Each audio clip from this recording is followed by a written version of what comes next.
Just waiting for the countdown timer here. It's the old press embargo. Well, I'm not really press. More of a nerd's nerd. Oh, 5, 4, 3, 2. It's that time!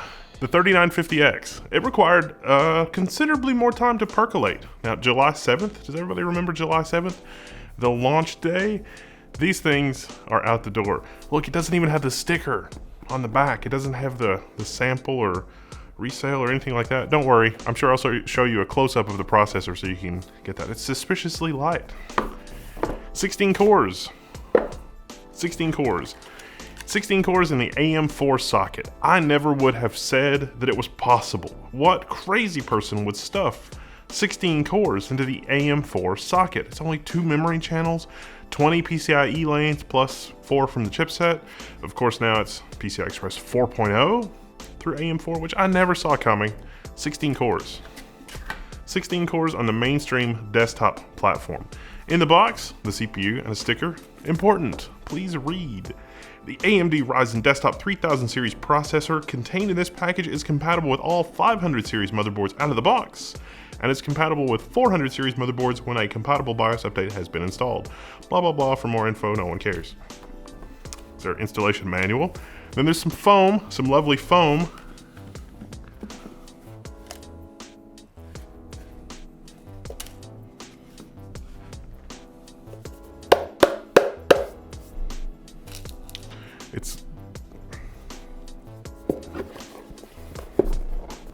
It's stuck.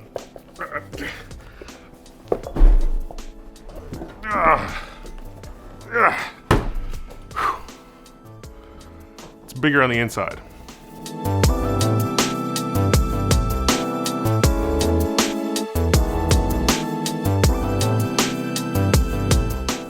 The box is bigger on the inside. No, but seriously, if you're gonna run the 3950X, you are gonna need ridiculous cooling. Not that this is even really ridiculous cooling. Ridiculous cooling is probably a custom loop. So to give you a quick recap of where we came from over the last couple of weeks from July 7th. Well, from the Ryzen 3000 launch.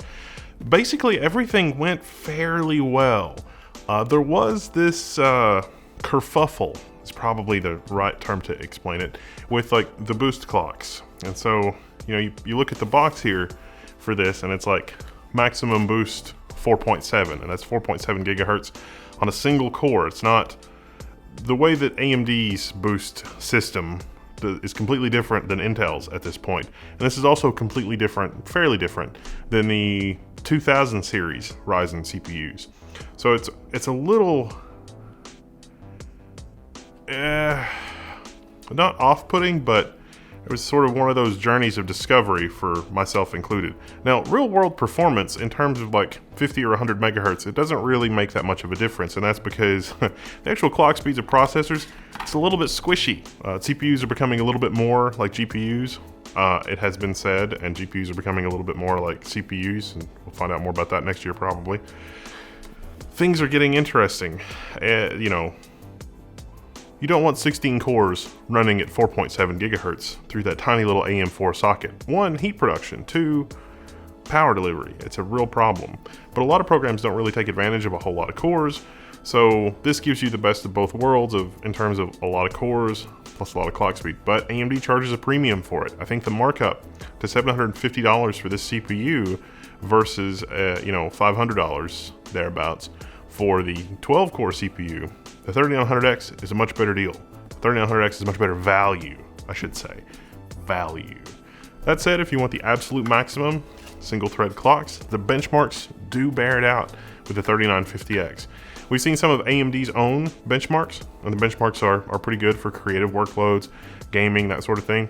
Of course, the CPU is not a gaming CPU. You would not buy the CPU to game on. That's silly. You totally would not do that. And a lot of Intel's material, you know, says that as well. It's like you don't want to buy this. Like, there's no performance gain. There's nothing that you would really get from more than about 6 to 8 cores with most modern games. But you can multitask. You can be doing stuff in the background while you're playing a game. Even streaming though, you still don't need a 16-core CPU. This is more for productivity people. This is more for people chasing the last few percentage points of performance. This CPU just looks really odd. Like the laser on it, it just looks stretched or something and off center. I don't know. Maybe it's a collector's item. The collector Ryzen CPU with the misfired laser and the weird little stamp in the corner. Another important thing that you should note when you're reviewing the benchmarks of this is that AMD issued a press BIOS. There was a press-specific BIOS, and you were supposed to use one of the 4 approved motherboards in testing this. I doubt there's anything nefarious in that. Just full disclosure. Gotta know the details. All right, let's dive into the benchmarks. So the benchmark results. For the comparison systems, we've got the 9900KS, the 7980XE, and the 3900X.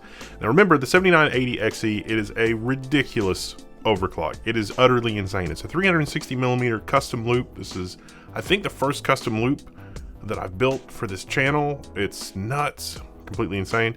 There's also the 9900KS at 5.2 GHz, which is, again, a completely bananas overclock.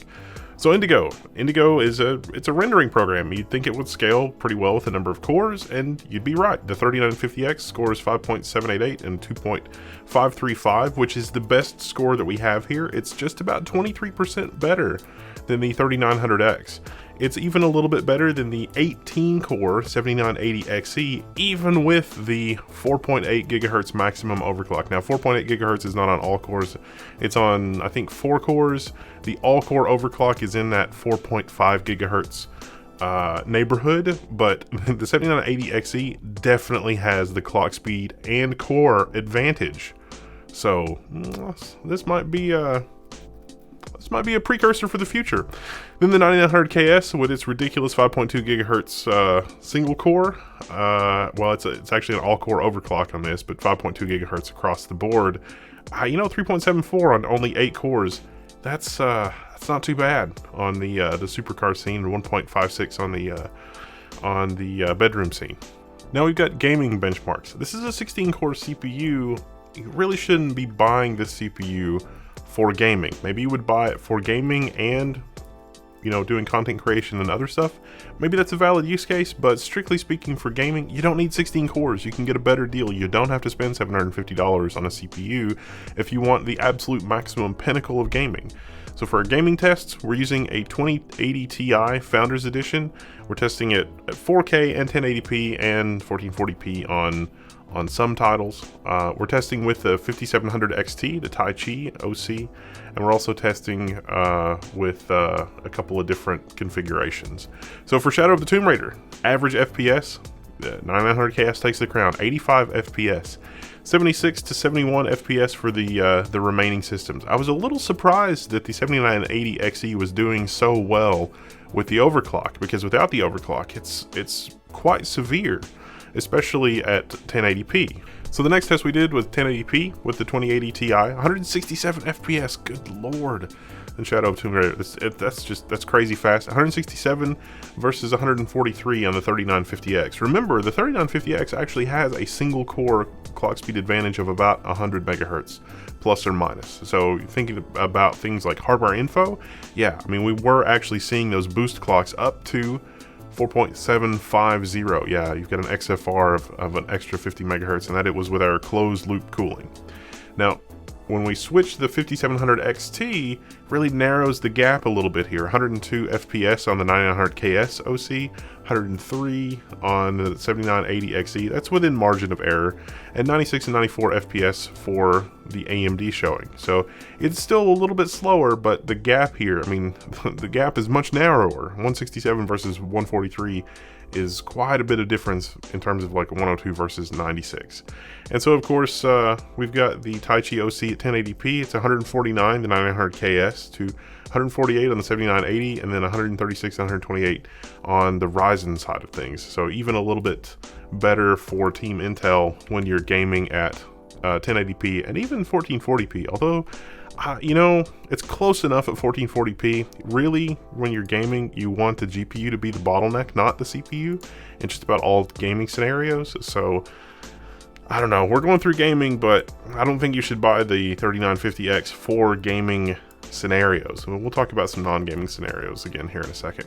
So Tom Clancy's Wildlands, it's pretty much across the board, high 60 FPS at 4K. It's pretty much the same no matter what CPU you're going to use, because that is a GPU bottleneck. 2080 Ti at 1080p, it's also about the same, 125 to 127. Now here, the 3950X, it takes the crown, but these are basically all the same speed. Now, what about CPU utilization?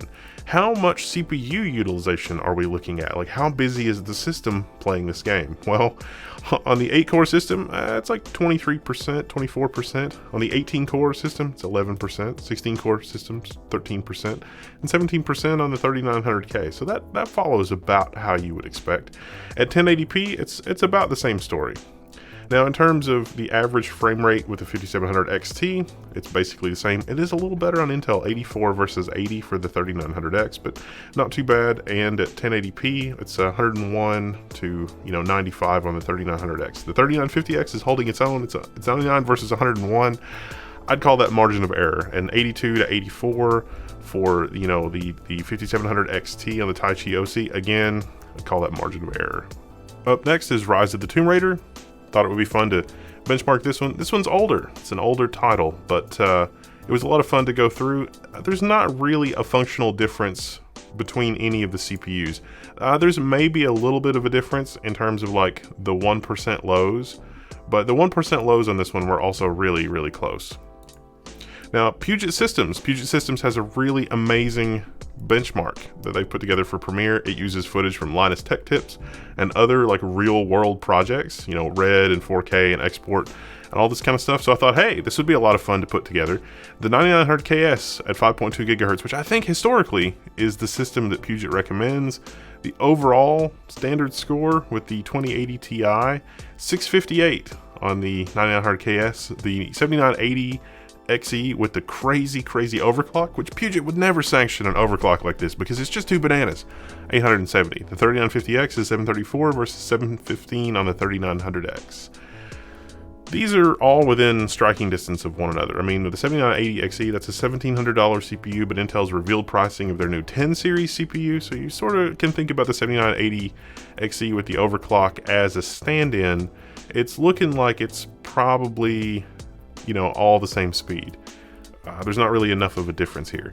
In terms of the Puget Systems Premiere Pro benchmark, live playback and export score, the 9900KS is 71 and 60 for live playback and export. The 7980 export is 95. That's far and away the winner here. And the performance between the 3950X and the 3900X, that's roughly about the same. So at least in terms of Premiere production, the 3950X for Puget's benchmark is not really going to be that dramatic of a difference. And that kind of makes sense because the 3900X, you've still got the same massive cache size. You do add 4 more cores, but that's only going to help you in programs where you can really take advantage of the 4 extra cores, things like rendering. So Indigo, Cinebench, we'll expect those to do a little bit better. Far Cry, if we look at Far Cry, the average FPS at 4K, it's basically the same score across the board. The 3950X was a little slow here, but I'm just going to chalk that up to margin of error. Far Cry 5 is a super weird game.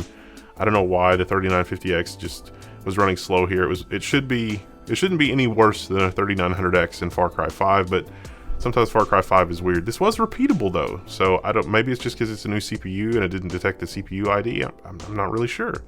Now the average FPS at 1080p, the story changes. It's 127 FPS for the 3950X. That extra clock bump on the 3950X really helps.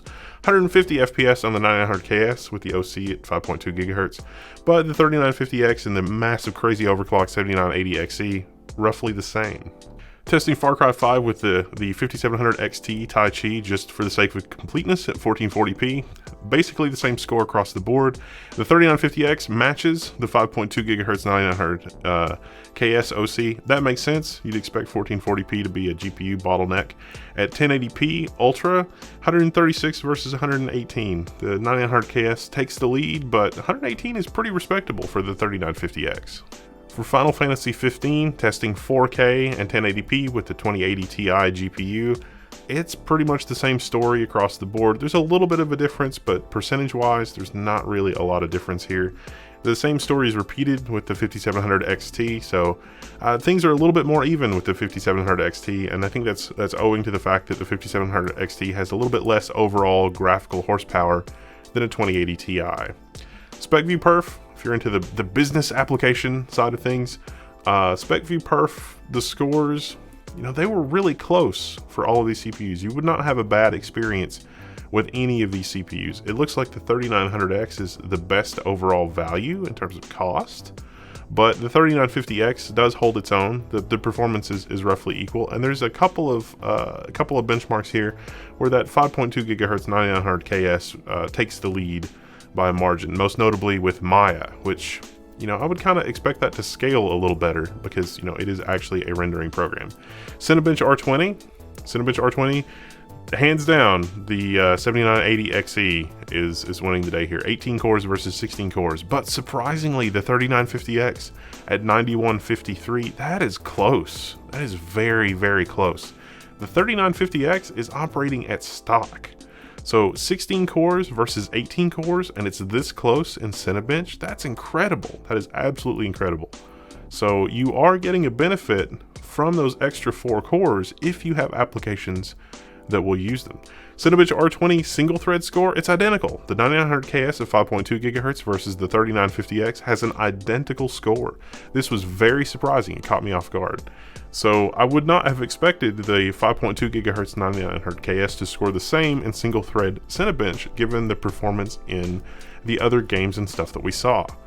So there we go. AMD's latest flagship desktop processor.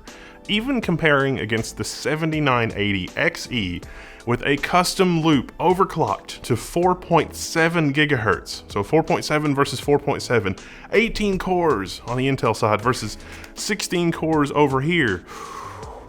Wow, those benchmarks. This CPU is a very wow CPU. It is incredible that it goes toe-to-toe with the 7980 XE. And my own personal experience, you may be wondering, wait, why the 7980 XE and not the 9980, which is the current flagship CPU? I mean, the 10980 is coming. Intel's announced it, but it's not time yet. The 9980 is objectively a worse CPU than the 7980 when you're doing a delidded custom loop insanity build like we have. So we're using the Sage X299 with an extreme overclock, 4.7 gigahertz for one of our comparison systems that's worth calling out. Yeah, that thing's a beast. 4.7 gigahertz maximum single thread. It's like 4.5 on all 18 cores, and it generates a lot of heat. 360 millimeter radiator. This is an XSPC custom loop. Setting up this custom loop was actually no headache at all. It is extremely, extremely impressive. I have a feeling I'm gonna have more custom loop coverage coming up because these new CPUs, boy howdy, do these new CPUs generate a lot of heat. Or so I would suppose, without having any actual verifiable information about any kind of heat production. I can just tell you about my experience with the 9980 XE, which is, dumpster fire plus, and the 7980 XE, which is extreme dumpster fire. So like extreme dumpster fire beyond, and they lowered TJ Maxx with the 9980, and the 9980 does not overclock nearly as well as the 7980, unless you're on liquid nitrogen. It's a whole other story on liquid nitrogen. So yeah, our comparison system, a $1,700 CPU from just a couple of years ago versus a $750 CPU. Now the 10980, Intel's release pricing on that, it's gonna be quite a bit less expensive, less than $1,000. But yeah, those benchmarks. I'm Wendell, this is Level 1. There's a lot more to discuss here in the coming weeks. But for now, I'm signing out, and I'll see you later. Because there's nothing else I can talk about right now. Literally nothing. Except building custom loops. Like, I've helped other people build custom loops. Fortunately, I know a guy that's like super into custom loops and has been for a long time, so got a little bit of a rescue mission there. It's just, historically, it's like, is a custom loop really worth the headache? Yeah, but the heat dissipation capabilities of a custom loop, the heat output of that 7980 XE as an analog for things that may be coming down the pipe, the 2990WX, that I've really been enjoying on Linux with its 4 gigahertz overclock and 32 cores of awesomeness. It's a little blast furnace of its own. You know what I'm talking about. It's past time for me to go.